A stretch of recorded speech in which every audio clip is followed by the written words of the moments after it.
Dua Raja-Raja pasal 22. Yosia, Raja Yehuda.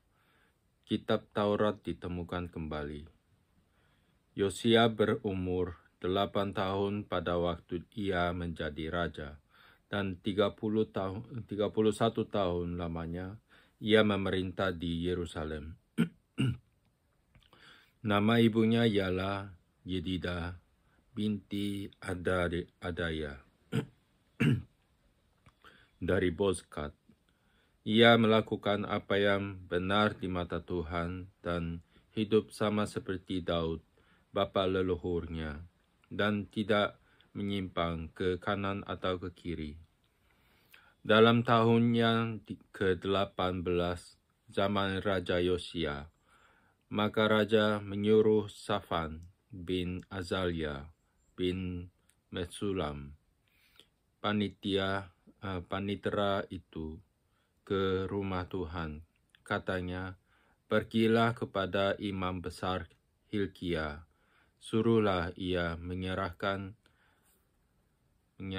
seluruh uang yang telah dibawa ke dalam rumah Tuhan, yang telah dikumpulkan dari pihak rakyat oleh penjaga-penjaga pintu.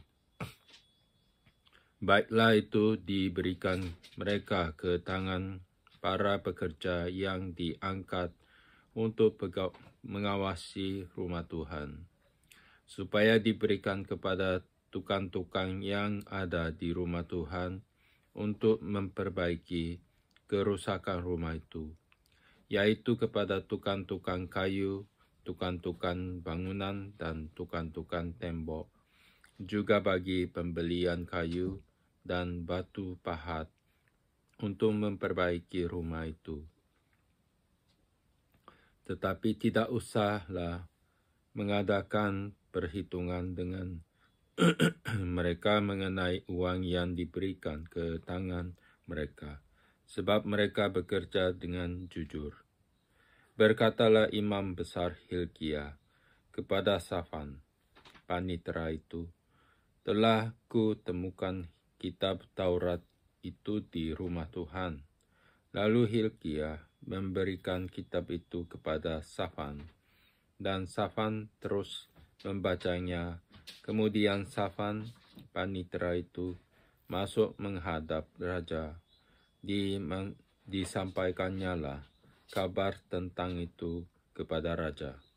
Hamba-hambamu ini telah mengambil seluruh uang yang terdapat di rumah Tuhan dan memberikannya ke tangan para pekerja yang diangkat mengawasi rumah itu.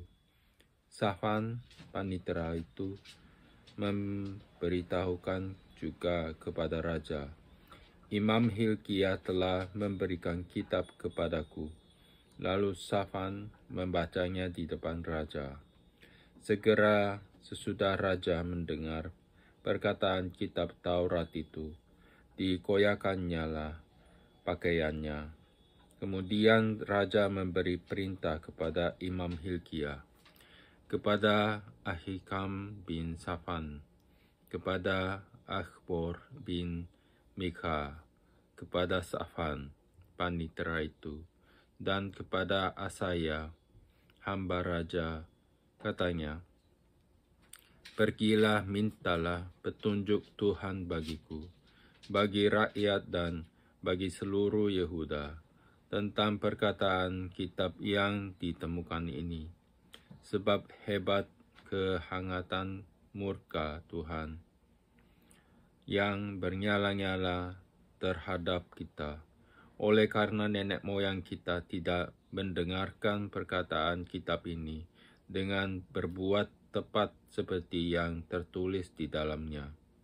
Maka pergilah Imam Hilkia, Ahikam, Akhbor, Safan, dan Asaya kepada Nabiah Hulda, istri seorang yang mengurus pakaian-pakaian, yaitu Salum bin Tikwa bin Harhas. Nabiah itu tinggal di Yerusalem, di perkampungan baru. Mereka memberitakan semuanya kepadanya. perempuan itu menjawab mereka, "Beginilah firman Tuhan, Allah Israel. Katakanlah kepada orang yang menyuruh kamu kepadaku, beginilah firman Tuhan, sesungguhnya aku akan mendatangkan malapetaka atas tempat ini dan atas penduduknya, yakni segala perkataan kitab yang telah dibaca oleh Raja Yehuda. Karena mereka meninggalkan aku dan membakar korban kepada Allah lain dengan maksud menimbulkan sakit hatiku dengan segala pekerjaan tangan mereka. Sebab itu kehangatan murkaku akan bernyala-nyala terhadap tempat ini dengan tidak padam-padam. Tetapi kepada Raja Yehuda yang telah menyuruh kamu untuk meminta petunjuk Tuhan, harus kamu katakan demikian. Beginilah firman Tuhan, Allah Israel, mengenai perkataan yang telah kau dengar itu. Oleh karena engkau sudah menyesal dan engkau merendahkan diri di hadapan Tuhan pada waktu engkau mendengar hukuman yang kufirmankan terhadap tempat ini dan terhadap penduduknya, bahwa mereka akan mendahsyatkan dan menjadi kutuk, dan oleh karena engkau mengoyakkan pakaianmu dan menangis di hadapanku, aku pun telah mendengarnya. Demikianlah firman Tuhan. Sebab itu sesungguhnya aku akan mengumpulkan engkau kepada nenek moyangmu, dan engkau akan dikebumikan ke dalam kuburmu dengan damai, dan matamu tidak akan melihat segala malapetaka yang akan kudatangkan atas tempat ini. Lalu mereka menyampaikan jawab itu kepada Raja. Pasal 23. Pembaharuan yang dilakukan Yosia. Sesudah itu, Raja menyuruh orang mengumpulkan semua tua-tua Yehuda dan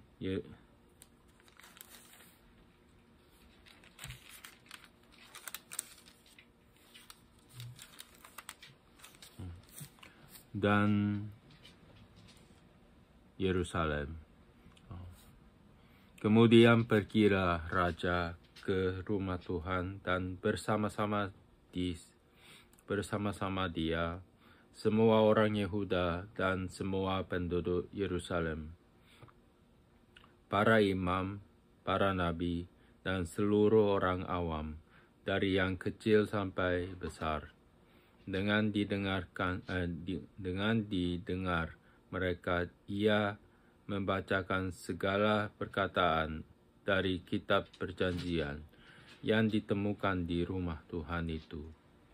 Sesudah itu berdirilah Raja dekat tiang dan mengadakan nyala perjanjian di hadapan Tuhan untuk hidup dengan mengikuti Tuhan dan tetap menuruti perintah-perintahnya, peraturan-peraturannya, dan ketetapan-ketetapannya dengan segenap hati dan dengan segenap jiwa, dan untuk menepati perkataan perjanjian yang tertulis dalam kitab itu.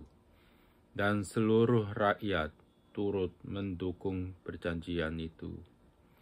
Raja memberi perintah kepada imam besar Hilkia dan kepada para imam tingkat 2 dan kepada para penjaga pintu untuk mengeluarkan dari bait Tuhan segala perkakas yang telah dibuat untuk Baal dan Asyera dan untuk segala tentara langit. Lalu dibakarnyalah semuanya itu di luar kota Yerusalem, di padang-padang Kidron, dan diangkutnyalah abunya ke Betel. Ia memberhentikan para imam dewa asing yang telah diangkat oleh raja-raja Yehuda untuk membakar korban di bukit pengorbanan di kota-kota Yehuda dan di sekitar Yerusalem. Juga orang-orang yang membakar korban untuk Baal, untuk dewa matahari, untuk dewa bulan, untuk rasi-rasi bintang, dan untuk segenap tentara langit. Dibawanya lah tiang-tiang berhala dari rumah Tuhan ke luar kota Yerusalem, ke sungai Kidron, lalu dibakarnya di situ dan ditumbuknya halus-halus menjadi abu, kemudian dicampakkannya lah abunya ke atas kuburan rakyat jelata. Ia merobohkan petak-petak pelacuran bakti yang ada di rumah Tuhan, tempat orang-orang perempuan bertenun sarung untuk Asyera. Disuruhnyalah datang semua imam dari kota-kota Yehuda. Lalu ia menajiskan bukit-bukit pengorbanan, tempat para imam itu membakar korban, dan dari Geba sampai Beersheba. Dirobohkannya pula bukit-bukit pengorbanan di pintu-pintu gerbang yang ada dekat lubang pintu gerbang Yosua, penguasa kota itu, yang ada pada sebelah kiri kalau orang memasuki pintu gerbang kota itu. Tetapi para imam bukit-bukit pengorbanan itu tidak boleh naik ke mezbah Tuhan di Yerusalem. Hanya mereka boleh memakan roti yang tidak beragi di tengah-tengah saudara-saudara mereka. Ia menajiskan juga Tofet yang ada di lembah Ben Hinnom, supaya jangan orang mempersembahkan anak-anaknya sebagai korban dalam api untuk dewa Moloch. Dibuangnyalah kuda-kuda yang ditaruh oleh raja-raja Yehuda untuk dewa matahari di pintu masuk ke rumah Tuhan, dekat bilik Natan Melech, pegawai istana yang tinggal di gedung samping. Juga kereta dewa matahari dibakarnya dengan api. Mezbah-mezbah yang ada di atas soto, tempat peranginan Ahaz yang dibuat oleh raja-raja Yehuda, dan mezbah-mezbah yang dibuat Manasye di kedua pelataran rumah Tuhan, dirobohkan oleh raja dan diremukkan di sana, lalu dicampakkannya abunya ke sungai Kidron. Bukit-bukit pengorbanan yang ada di sebelah timur Yerusalem, di sebelah selatan bukit kebusukan, dan yang didirikan oleh Salomo, Raja Israel, untuk Ashtoret, dewa kejijikan sembahan orang Sidon, dan untuk Kamos, dewa kejijikan sembahan Moab, dan untuk Milkom, dewa kekejian sembahan orang Amon. Dinajiskan oleh raja. Ia memecahkan tugu-tugu berhala dan menebang tiang-tiang berhala, lalu ditimbuninya tempat-tempat itu penuh dengan tulang-tulang manusia. Juga mezbah yang ada di Betel, bukit pengorbanan yang dibuat oleh Yerobeam bin Nebat, yang mengakibatkan orang Israel berdosa. Mezbah dan bukit pengorbanan itu pun dirobohkannya dan batu-batunya dipecahkannya. Lalu ditumbuknya halus-halus menjadi abu dan dibakarnyalah tiang berhala. Dan ketika Yosia berpaling, dilihatnyalah kuburan-kuburannya yang ada di gunung di sana.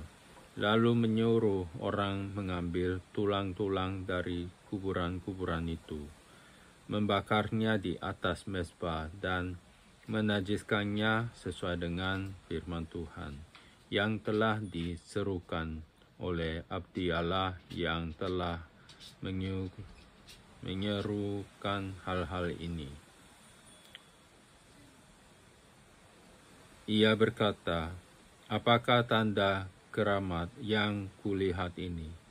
Lalu orang-orang di kota itu menjawab dia, "Itulah kuburan yang abdi Allah yang sudah datang dari Yehuda dan yang telah menyuruhkan segala hal yang telah kau lakukan terhadap mezbah Betel ini." Lalu katanya, "Biarkanlah itu. Janganlah ada orang yang menjamah tulang-tulangnya." Jadi mereka tidak mengganggu tulang-tulang dan tulang-tulang nabi yang telah datang dari Samaria itu. Juga segala kuil di bukit-bukit pengorbanan yang di kota-kota Samaria yang dibuat oleh raja-raja Israel untuk menimbulkan sakit hati Tuhan, dijauhkan oleh Yosia. Dan dalam hal ini ia bertindak tepat seperti tindakannya di Betel. Ia menyembelih di atas mezbah-mezbah itu semua imam bukit-bukit pengorbanan yang ada di sana dan dibakarnya tulang-tulang manusia di atasnya. Lalu pulanglah ia ke Yerusalem. Kemudian raja memberi perintah kepada seluruh bangsa itu, "Rayakanlah Paskah bagi Tuhan Allahmu, seperti yang tertulis dalam kitab perjanjian ini. Sebab tidak pernah lagi dirayakan Paskah seperti itu sejak zaman para hakim yang memerintah atas Israel dan sepanjang zaman raja-raja Israel dan raja-raja Yehuda. Tetapi barulah dalam tahun ke-18 zaman Raja Yosia, Paskah ini rayakan bagi Tuhan di Yerusalem.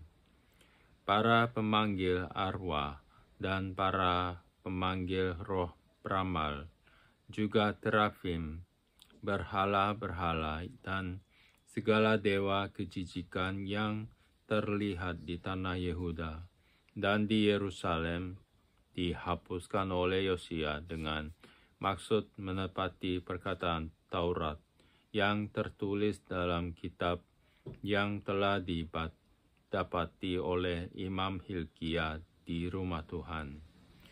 Sebelum dia tidak ada raja seperti dia yang berbalik kepada Tuhan dengan segenap hatinya, dengan segenap jiwanya, dan dengan segenap kekuatannya, sesuai dengan segala Taurat Musa, dan sesudah dia tidak ada bangkit lagi yang seperti dia.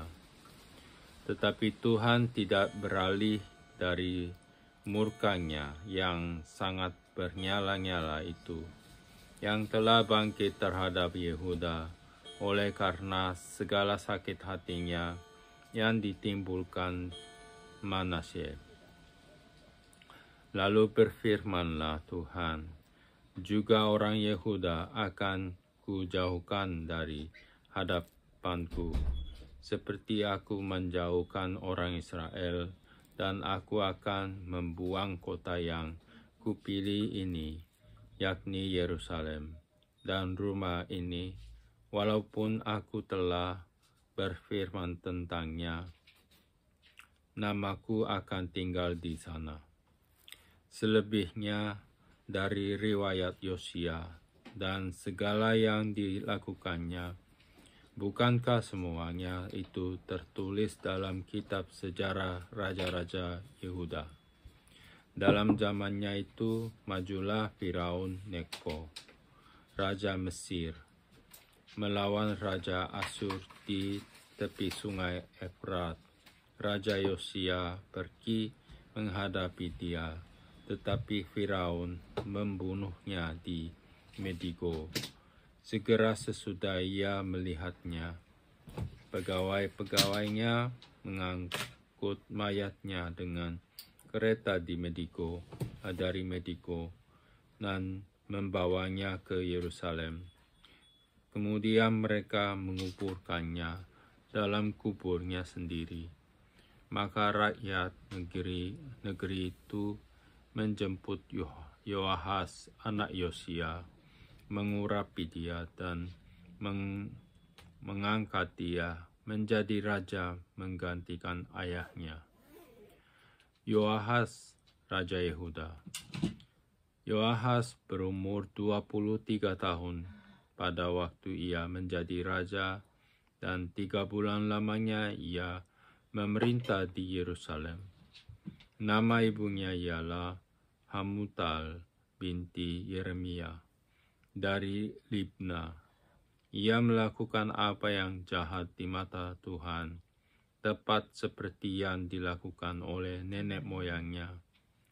Firaun Neko mengurung dia di Ribla di tanah Hamat, supaya jangan ia memerintah di Yerusalem. Lagi Firaun membebankan kepada negeri itu denda sebesar 100 talenta perak dan 10 talenta emas. Firaun Neko mengangkat Eliakim, anak Yosia, menjadi raja menggantikan Yosia, ayahnya, dan menukar namanya dengan Yoyakim, tetapi Yoahas di bawahnya. Yoahas tiba di Mesir dan mati di sana. Yoyakim memberi emas dan perak itu kepada Firaun, tetapi ia menarik pajak dari negeri supaya dapat memberi uang itu sesuai dengan titah Firaun.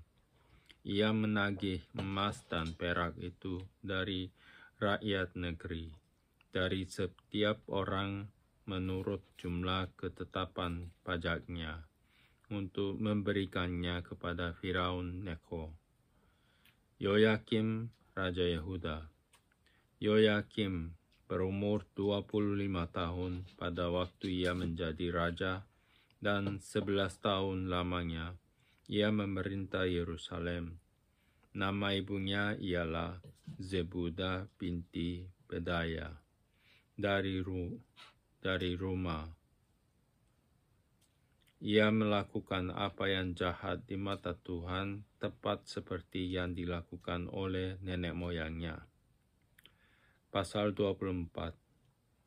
Dalam zamannya majulah berperang Nebukadnezar, raja Babel. Lalu Yoyakim menjadi takluk kepadanya 3 tahun lamanya. Tetapi kemudian Yoyakim berbalik dan memberontak terhadap dia. Tuhan menyuruh gerombolan-gerombolan Kasdim, gerombolan-gerombolan Aram, gerombolan-gerombolan Moab, dan gerombolan-gerombolan Bani Amon melawan Yoyakim. Ia menyuruh mereka melawan Yehuda untuk membinasakannya sesuai dengan firman Tuhan yang diucapkannya dengan perantaraan para hambanya, yaitu para nabi. Sungguh hal itu terjadi kepada Yehuda, sesuai dengan titah Tuhan untuk menjauhkan mereka dari hadapannya oleh karena dosa-dosa Manasye, setimpal dengan segala yang dilakukannya dan juga oleh karena darah orang yang tidak bersalah yang telah ditumpahkannya, sebab ia telah membuat Yerusalem penuh dengan darah orang yang tidak bersalah, dan Tuhan tidak mau mengampuninya. Selebihnya dari riwayat Yoyakim dan segala yang dilakukannya, bukankah semuanya itu tertulis dalam kitab sejarah Raja-Raja Yehuda? Kemudian Yoyakim mendapat perhentian bersama-sama dengan nenek moyangnya. Maka Yoyakim, anaknya, menjadi raja menggantikan dia. Yoyakin, anaknya, menjadi raja menggantikan dia. Raja Mesir tidak lagi keluar berperang dari negerinya, sebab Raja Babel telah merebut segala yang termasuk wilayah Raja Mesir, mulai dari sungai Mesir sampai ke sungai Efrat. Yoyakin, Raja Yehuda. Yoyakin berumur 18 tahun pada waktu ia menjadi raja, dan 3 bulan lamanya ia memerintah di Yerusalem. Nama ibunya ialah Nehushta binti Elnatan dari Yerusalem. Ia melakukan apa yang jahat di mata Tuhan, tepat seperti yang dilakukan ayahnya. Pada waktu itu, majulah orang-orang Nebukadnezar, Raja Babel, menyerang Yerusalem dan kota itu dikepung. Juga Nebukadnezar, Raja Babel, datang menyerang kota itu, sedang orang-orangnya mengepungnya. Lalu keluarlah Yoyakin, Raja Yehuda, mendapatkan Raja Babel. Ia sendiri, ibunya, pegawai-pegawainya, para pembesarnya, dan pegawai-pegawai istananya. Raja Babel menangkap dia pada tahun yang ke-8 dari pemerintahannya. Ia mengeluarkan dari sana segala barang perbendaharaan rumah Tuhan dan barang-barang perbendaharaan istana raja. Juga dikeratnya emas dari segala perkakas emas yang dibuat oleh Salomo, Raja Israel, di Bait Tuhan, seperti yang telah difirmankan Tuhan. Ia mengangkat seluruh penduduk Yerusalem ke dalam pembuangan, semua panglima dan semua pahlawan yang gagah perkasa, 10.000 orang tawanan, juga semua tukang dan pandai besi. Tidak ada yang ditinggalkan kecuali orang-orang lemah dari rakyat negeri. Ia mengangkat Yoyakin ke dalam pembuangan ke Babel.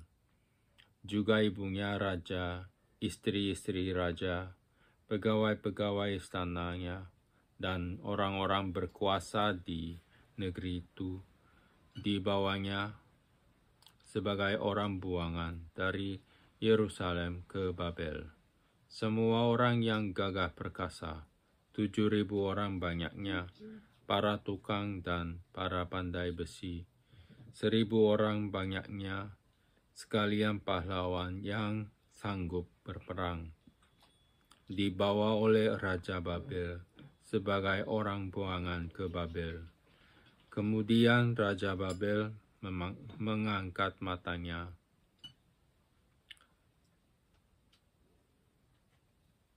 paman Yoyakin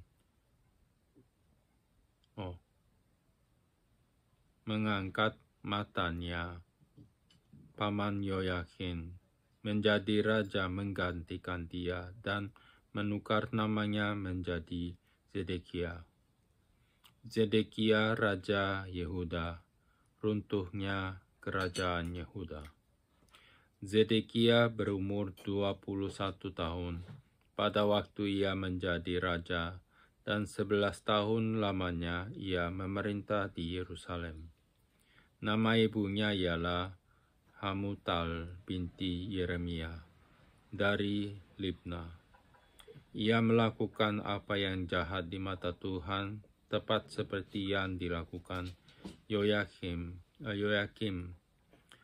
Sebab oleh karena murka Tuhanlah terjadi hal itu terhadap Yerusalem dan Yehuda, yakni bahwa ia sampai membuang mereka dari hadapannya. Zedekia memberontak terhadap Raja Babel.